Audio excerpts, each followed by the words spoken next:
বাংলাদেশ জাতীয়তাবাদী আইনজীবী ফোরাম ইউকের উদ্যোগে আজকে একটি আমরা দোয়া মাহফিল আয়োজন করেছিলাম।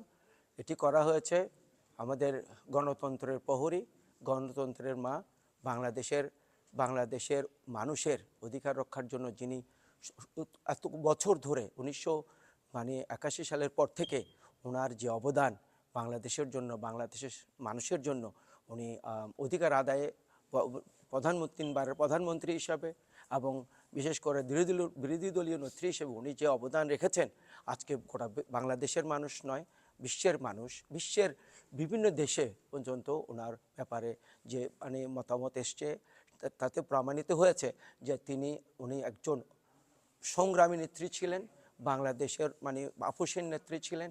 উনি কোনোদিন নীতির প্রশ্নে কোনো আপোষ করেননি। উনি ওনার প্রতি ভালোবাসার স্বরূপ হিসাবে আজকে 1.5 কোটির মতো মানুষ প্রায় জানাজায় অংশগ্রহণ করেছে। যদিও উনি আমাদের থেকে লোকচক্ষুর অন্তরালে চলে গেছেন, কিন্তু বাংলাদেশের মানুষ বিভিন্ন প্রান্ত থেকে এসে তার ভালোবাসা দেখিয়েছে।